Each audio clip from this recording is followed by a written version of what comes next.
행복을 향한 나의 눈이 번쩍, 지혜를 향한 나의 귀가 번쩍, 세상을 향한 나의 마음을 활짝 열리게 해준 신부님의 토요특강. 2000년 자료에 의하면 가장 큰 부족은 나바오족, 지금도 가장 큰 자치보호구역을 갖고 있죠. 체로키족, 초토족, 수족, 치페와족, 아파치족, 블랙피트족, 이로커이족, 푸에블로족이 지금 가장 큰 인디언 부족으로 남아있죠. 2010년 미 원주민 인디언들 인구는 520만 명이에요. 흑인들은 3,400만 명이고, 그러니까 흑인이 훨씬 많은 거죠. 2000년 10명 중 8명 조상이 혼혈인 거죠. 그러니까 인디언이라는 이제 색깔은 거의 없다고 봐야죠. 2100년을 예상해보면 10명 중 9명 조상이 혼혈로 봅니다. 굉장히 어려운 환경에 지금 최소 살 75%가 실업률이에요. 지역에 일자리가 없어서 식권으로 살아가는 사람들이 대부분입니다. 푸드 스탬프라고 의욕상실, 우울증, 자살이 심합니다. 자살률은 미국 평균 4배고 20대 자살률은 14배에 이릅니다. 알코올, 마약, 일부러 그냥 거기 알코올 중독, 마약 중독을 어느 정도 묵인해 줍니다. 왜냐하면 인디언이라는 종족 자체를 없애고 싶은 거죠. 미국은 지워버리고 싶은 거죠. 마치 지금 유대인들이 가자 자치지구, 그 다음에 베틀레헴 자치지구 이렇게 몰아놓고 자기네들이 점점 그 장벽을 쌓고 유대인들은 좋은 땅에서 사는 것과 미국인들이 그 자치보호구로 인디언을 몰아넣는 것과 아주 똑같은 모양을 우리는 볼 수 있습니다. 이렇게 술과 담배를 쉽게 구입할 수 있어서 어린아이까지 영향을 미치고 있습니다. 가정 문제는 부모가 약물 중독 등으로 지성뿐만 아니라 인성교육도 가정에서 제대로 이루어지지 않고 있죠. 건강도 약물 중독뿐만 아니라 당뇨, 비만 등 각종 질병에 노출되어 있는 것이 지금 미국 인디언들의 현실입니다. 22만 제곱킬로미터 자치구가 남북한 합치면은 22만 제곱, 우리 남한이 10만 제곱킬로미터, 북한이 12만 제곱킬로미터거든요. 그러니까 남북한 합친 한반도 크기입니다. 거기에 몰아넣은 거죠. 현대 원주민들 대다수가 미국에 동화되었거나 현재도 원주민 문화를 보존하는 보호구역에서 살고 있죠. 원주민 보호구역은 미국 전역에 310개소가 있습니다. 요 220곳, 310곳 좀 차이가 나는 것은 그 민족에 따라, 동네에 따라 이렇게 좀 차이가 좀 있습니다. 현재 미국 내 202종의 원주민 종족들이 존재합니다. 원주민 대부분이 보호구역 시설 내 정부의 혜택으로 살아가고 있고, 학교는 전부 장학금으로 무료이며 나이 든 계층은 마약이나 카지노, 술로 세월을 보내고 있죠. 거의 대부분 주정부가 이들에게 다른 혜택도 없이 시설 내에서 무료하게 지내도록 직업 알선 등을 하지 않는 상태입니다. 일종의 고사작전인데, 규모가 큰 보호구역은 관광 상품화시켜 관광 수입으로 연명하는 곳도 있습니다. 그래서 자치구역으로 들어가면은 그 인디언들 보면은 팁을 제가 좀 더 줘요. 많이 줘요. 그런 것으로라도 좀 자립을 했으면 좋겠다, 그런 바람으로 좀 줍니다. 그래서 그들의 전통 유지 같은 것은 거의 제대로 찾아보기가 힘들죠. 미국은 결국 2010년 오바마 대통령이 사과를 하죠. 미국 초기 정부가 원주민을 탄압하고 강제 이주시킨 점에 사과를 합니다. 호주가 2007년에 원주민에게 사과한 담화를 발표한 것보다 3년 늦게 합니다. 2010년 샘 브라운백 공화당 상원 의원은 워싱턴 DC의 의회 묘지에서 진행된 원주민 부족 행사에서 미국 정부의 잘못된 정책 및 폭력 행위에 대해 사과하는 내용의 결의안을 낭독합니다. 이 결의안은 2004년부터 추진되었으나 2010년에 되어서 오바마 대통령 결의안에 서명을 합니다. 내용은 크게 두 가지예요. 우리 지난 한 7, 8시간 인디언 그거 한 거의 종합입니다. 과거 미국 정부에 의한 폭력, 탄압, 강제 이주로 점철된 역사를 사죄하고 원주민 자치구가 이제 지금의 원주민들 얘기하는 거예요. 빈곤과 질병, 법의 보호로부터 방치된 부분들에 대해서 바로 잡겠다는 사과문입니다. 원주민 자치주는 미국 법 효력이 발생하지 않아 마약, 폭력 문제가 많이 발생했는데 오랫동안 방치되다 보니 많은 문제점이 지금 발생하고 있죠. 새로운 결의안에 따라 원주민 부족들이 자체적으로 범죄와 싸울 수 있는 권한이 확대되었다고도 합니다. 그러나 트럼프 대통령은 원주민 보호구역의 예산을 삭감한 장본인이 되죠. 여러분들이 한 번쯤은 봤음직할 만한 시애틀 주장의 편지를 마지막으로 읽어드리면서 인디언의 역사에 대한 내용을 마치도록 하겠습니다. 미국 대통령 피어스에 의해 백인 대표자들이 이 땅을 팔 것을 강압적으로 요구하자 그에 대한 추장이 답글인데 이 문건은 미국 독립 1983년이죠.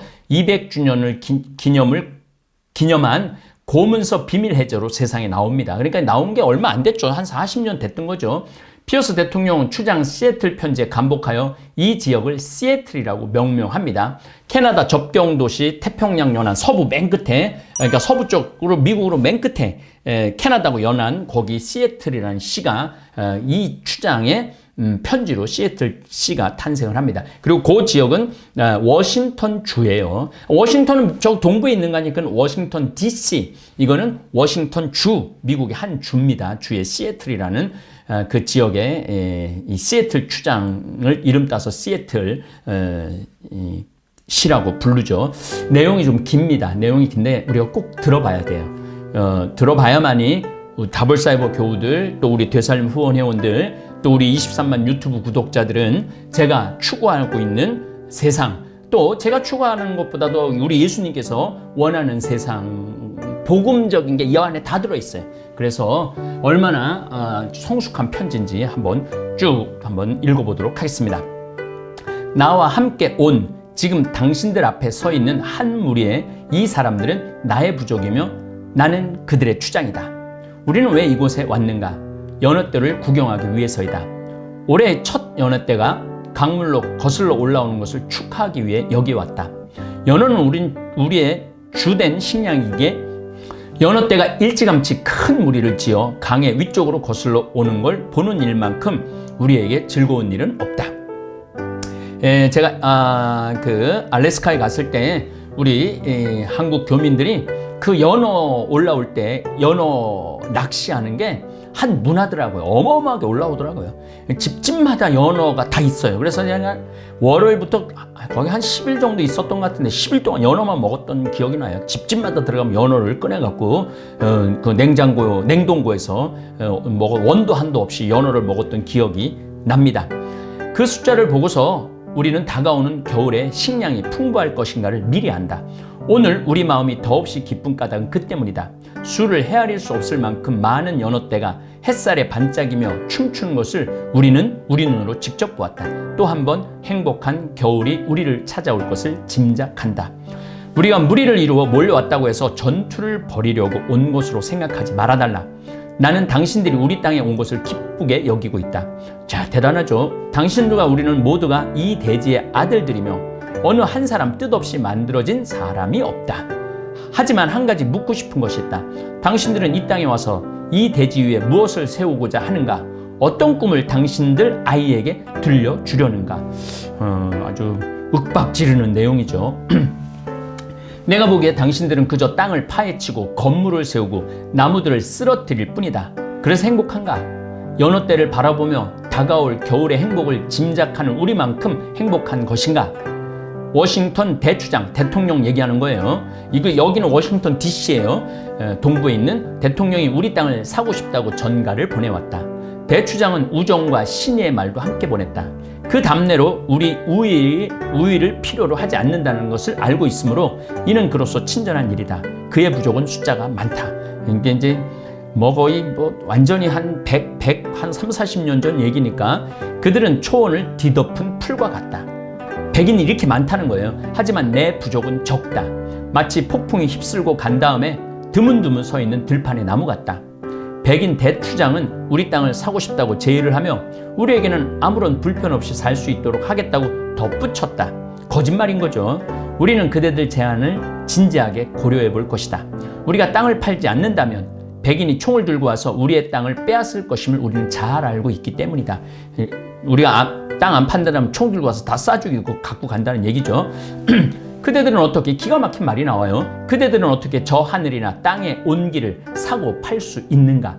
그러니까 인디언들은요, 땅을 내 거라는 개념이 없어요. 공동 소유라는 개념이 있어요. 그러니까 공동 소유인데 이 땅을 누구한테 팔아요? 우리 건데, 우리 모두의 건데 합의를 봐야 되는데, 우리에게는 이상한 생각이다. 공기의 신선함과 반짝이는 물은 우리가 소유하고 있지도 않은데 어떻게 그것들을 팔 수 있다는 말인가? 우리에게는 이 땅의 모든 부분이 거룩하다. 빛나는 솔잎, 모래기슭, 어두운 숲속 안개, 맑게 노래하는 온갖 벌레들, 이 모두가 우리 기억과 경험 속에서 신성한 것들이다. 나무 속을 흐르는 수액은 우리들 황색인 기억을 실어 나른다. 팔 수 없다는 거죠, 이런 것들은. 백인은 죽어서 별들 사이를 거닐 적에 그들이 태어난 곳을 망각해 버리지만, 우리가 죽어서도 이 아름다운 땅을 결코 잊지 못하는 것은 이곳이 바로 우리 황색인들에게는 어머니이기 때문이다. 그 고대 그리스 신화를 보면은 땅의 신을 가이아라고 그러죠. 어머니이기 때문이라고 그러는 거죠. 우리는 땅의 한 부분이고 땅은 우리 한 부분이다. 향기로운 꽃은 우리의 형제 자매이다. 사슴, 말, 큰 독수리, 이들은 우리 형제들이다.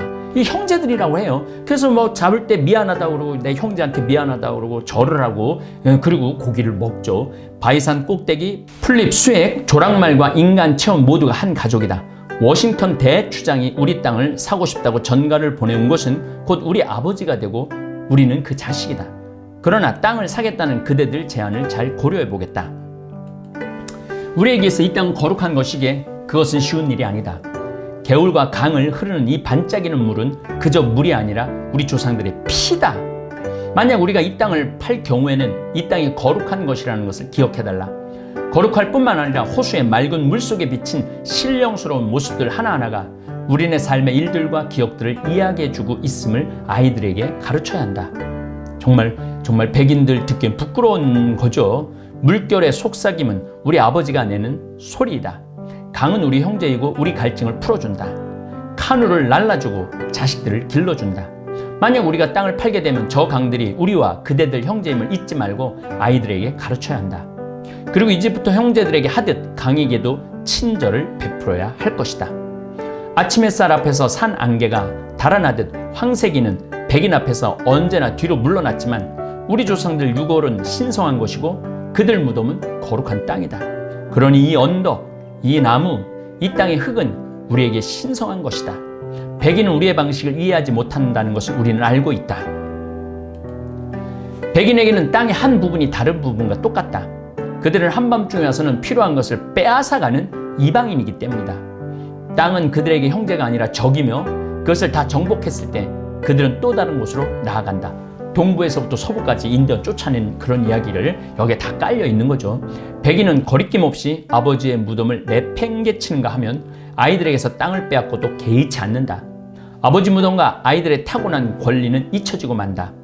백인은 어머니인 대지와 형제인 저 하늘, 마치 양이나 목걸이처럼 사고 약탈하고 팔 수 있는 것으로 대한다. 자연 착취. 지금 이 시애틀 추장 얘기가 다 맞아 떨어지는 거죠. 미국 정말 얼마나 많은 땅을 파헤치고 환경을 파괴했습니까? 미국이. 그래서 또 지금 코로나19 때문에 가장 많은 고통을 받았던 나라가 미국이죠. 이제 백신 맞아갖고 좀 나아지긴 하겠지만은 이제 지금 인도가 지금 뭐 난리도 아닌데 참 여러 가지로 우리는 격동기를 지금 살고 있는 것 같아요. 지금 2021년 저와 함께 이 시대에 함께하는 우리 유튜브 구독자님들, 백인의 식욕은 땅을 삼켜버리고 오직 사막만을 남겨놓을 것이다. 우리 방식은 그대들과 다르다. 그대들 도시못은 황색인 눈에 고통을 준다. 백인 도시에는 조용한 곳이 없다. 봄날 잎새 날리는 소리나 벌레들 날개 부딪히는 소리를 들을 곳이 없다. 나는 황색인이라서 이해할 수가 없다. 인디언은 연못 위를 쏜살같이 달려가는 부드러운 바람소리와 한낮에 비에 씻긴 바람이 머금은 소나무 내음을 사랑한다. 만물이 숨결을 나누고 있으므로 공기는 황색인에게 소중한 것이다. 여기서 계속 황색인 그러는데 우리 황인종하고 똑같은 궤를 하고 있습니다. 실질적으로 몽고 사람들이 근리 넘어갔다라는 요즘 유전학적으로 많이 밝혀지고 있죠. 또 한 걸음 나가서 우리나라 조상이 멕시코 조상이라는 그러한 주장도 지금 나오고 있습니다. 짐승들, 나무들, 그리고 인간은 같은 숨결을 나누고 산다. 백인은 자기가 숨쉬는 공기를 느끼지 못하는 듯하다. 여러 날 동안 죽어가고 있는 사람처럼 그들은 악취에 무감각하다. 그러나 만약 우리가 그대들에게 땅을 팔러 가도 우리에게 공기가 소중하고 또한 공기는 그것이 지탱해주는 온갖 생명과 연기를 나누어 갖는다는 사실을 그대들은 기억해야 한다. 우리 할아버지에게 첫 숨결을 베풀어준 바람은 그 마지막 한숨도 받아준다. 바람은 또한 우리 아이에게 첫 숨결을 베풀어준 그 마지막 한숨도 받아준다. 바람은 또한 우리 아이에게 생명의 기운을 준다. 우리가 우리 땅을 팔게 되더라도 그것을 잘 간수해서 백인들도 들꽃들로 향기로워진 바람을 맛볼 수 있는 신성한 곳으로 만들어야 한다. 공기를 오염시키지 말라는 거죠. 공기를 정말로 신선하게 보존하라는 거죠. 그런데 지금 시애틀 거기가 아마 보잉사가 있을 거예요. 큰 도시가 있죠. 뭐 지금도 아름답긴 하지만은 아마 시애틀 추장이 살 때보다는 훨씬 안 아름다워지지 않았는가 그런 생각을 합니다. 우리는 우리 땅을 사겠다는 그대들 제의를 고려해 보겠다. 그러나 제의를 받아들일 경우 한 가지 조건이 있다. 즉 이 땅 짐승들을 형제처럼 대해야 한다. 나는 미개인이 달리 생각할 길이 없다. 나는 초원에서 썩어가고 있는 수많은 물소를 본 일이 있는데 모두 달리는 기차에서 백인들이 총으로 쏘고는 그대로 내버려둔 것이다. 버팔로 죽였다는 얘기예요. 연기를 뿜어대는 철마가 우리가 오직 생존을 위해서 죽이는 물수보다 어째서 중요한지를 모르는 것도 우리가 미개인이기 때문인지도 모른다. 짐승들이 없는 세상에서 인간이란 무엇인가? 모든 짐승이 사라져 버린다면 인간 영혼은 외로움으로 죽게 될 것이다. 기가 막힌 글을 썼어요. 짐승들에게 일어난 일은 인간에게도 일어나기 마련이다. 만물은 서로 맺어져 있다. 그대들이 온 이후로 모든 것이 사라졌다. 이제 삶은 끝났고 살아남는 일만이 시작되었다. 이 넓은 대지와 하늘은 삶을 살 때는 더없이 풍요로웠지만 살아남는 일에 있어서는 더없이 삭막한 곳일 따름이다. 실질적으로 영국, 스페인, 포르투갈 사람들이 오기 전에 인디언들은 참으로 행복하게 자연하고 조화롭게 살아갔죠. 그대들은 아이들에게 그들이 딛고 선 땅이 우리 조상 뼈라는 것을 가르쳐야 한다. 그들이 땅을 존경할 수 있도록 그 땅이 우리 종족의 삶들로 충만해 있다고 말해주라. 땅 위에 닥친 일은 그 땅 아이에게도 닥칠 것이니 그들이 땅에다 침을 뱉으면 그것은 곧 자신에게 침을 뱉는 것과 같다. 땅을 소중히 여기라는 거죠. 땅이 인간에게 속하는 것임을 우리는 알고 있다. 만물은 마치 한 가족을 맺어주는 피와 같이 맺어져 있음을 우리는 알고 있다. 대단한 영성을 표현하고 있습니다. 인간은 생명의 그물을 짜는 것이 아니라 다만 그 그물의 한 가닥에 불과하다. 백인이 그물에 무슨 짓을 하든 그것은 곧 자신에게 하는 짓이다. 그러나 우리는 우리 종족을 위해 그대들이 마련해 준 곳으로 보호구역으로 가라는 그대들의 제의를 고려해 보겠다. 우리는 떨어져서 평화롭게 살 것이다. 우리가 여생을 어디서 보낼 것인가는 중요하지 않다. 이 정말 어떻게 보면 마지막 비명이라고 볼 수 있죠. 인디언의 우리 아이들은 그들 아버지가 패배의 굴욕을 당하는 모습을 보았다. 우리의 전사들은 수시짐에 사로잡혀 있으며 패배한 이후로 헛되게 나라를 보내고 단 음식과 독한 술로 그들의 육신을 더럽히고 있다. 아까 제가 말씀드렸지만은 비만, 그 다음에 알코올릭, 마약 이런 걸로 더럽히고 있다는 얘기죠. 우리가 어디서 우리의 나라를 보낼 것인가는 중요하지 않다. 그렇게 많은 날도 남아있지 않다. 몇 시간 혹은 몇 번의 겨울이 더 지나면 언젠가 이 땅에서 살았거나 숲속에서 조그맣게 무리를 지어 지금도 살고 있는 위대한 부족의 자식들 중에 그 누구도 살아남아서 한때 그대들만큼이나 힘세고 희망에 넘쳤던 사람들의 무덤을 슬퍼해 줄 수도 없는 것이다. 그러나 내가 왜 우리 부족의 멸망을 슬퍼해야 하는가? 부족이란 인간들로 이루어져 있을 뿐 그 이상은 아니다. 인간들은 바다의 파도처럼 왔다가 가는 것이다. 자기네 하느님과 친구처럼 왔다가 가는 것이다. 이 공통된 운명에서 벗어날 수는 없다. 백인들 또한 언젠가는 알게 되겠지만 우리가 알고 있는 한 가지는 우리 모두의 하느님은 하나라는 것이다. 그대들이 땅을 소유하고 싶어 하듯 하느님을 소유하고 있다고 생각하고 있는지 모르지만 그것은 불가능한 일이다. 하느님은 인간의 하느님이며 그의 자비로운 황색인이나 백인에게나 똑같은 것이다. 내 땅은 하느님에게 소중한 것이므로 땅을 해치는 것은 창조주에 대한 모욕이다. 백인들도 마찬가지로 사라져갈 것이다. 어쩌면 다른 종족보다 더 빨리 사라질지 모른다. 계속해서 그대들 잠자리를 더럽히면 어느 날 밤 그대들은 쓰레기 더미 속에서 숨이 막혀 죽을 것이다. 그러나 그대들이 멸망할 때 그대들을 이 땅에 보내고 어떤 특별한 목적으로 그대들에게 불태워져 환하게 빛날 것이다. 이것은 우리에게 불가사의한 신비다. 언제 물소들이 모두 사륙되고 버팔로가 다 사륙됐다는 얘기예요. 야생매가 길들여지고 은밀한 숲 구석구석에 수많은 인간들의 냄새로 가득 차고 무르익은 언덕이 말하는 쇠줄 전화기로 더럽혀질 것인지를 우리는 모르기 때문이다. 숲 덤불은 어디에 있는가? 사라지고 말았다. 독수리는 어디에 있는가? 사라지고 말았다. 날랜 조랑말과 사냥의 작별을 고하는 것은 무엇을 의미하는가? 삶의 끝이자 죽음의 시작이다. 우리 땅을 사겠다고 그대들의 제의를 고려해보겠다. 우리가 거기에 동의한다면 그대들이 약속한 보호구역을 가질 수 있을 것이다. 아마도 거기서 우리는 얼마 남지 않는 날들을 마치게 될 것이다. 마치 황색인이 이 땅에서 사라지고 그들이 다만 초원을 가로질러 흐르는 구름의 그림자처럼 희미하게 기억될 때라도 산 기슭과 숲들은 여전히 내 백성의 영혼을 간직하고 있을 것이다. 이렇게 어떻게 보면 마지막 추장의 마지막 편지가 아닐까. 동부 완전 태평양 연안까지 그 땅까지 산다고 그랬으니까 이 매사추세츠부터 동부 시애틀까지 전부 다 이제 미국이 완전히 다 갔고 인디언들은 보호구역으로 들어가는 그런 역사의 이면으로 인디언들이 사라지고 있고 지금도 비참한 생활을 하고 있다라는 거. 미국에 대한 이해. 우리가 미국을 제가 그래서 언젠가 아름다울 미자 쓰면 안 된다고. 결코 아름다운 나라 아니에요. 유나이티드 스테이트에 그냥. 그래서 USA예요. 그 정복자들의 땅인 거죠. 그런 식으로 우리가 이해를 좀 해야 됩니다. 물론 미국의 아름다운 가치도 제가 또 설명을 하겠지만은 그런 거 다 묻혀준 채 미국이 제일이다, 최고다 이렇게 말하기에는 역사적으로 험이 너무 많은 대륙이 미국 대륙입니다. 다음에는 이제 본격적으로 미국의 독립 전쟁, 또 남북 전쟁, 또 문학 이런 이야기들을 나누도록 하겠습니다. 감사합니다.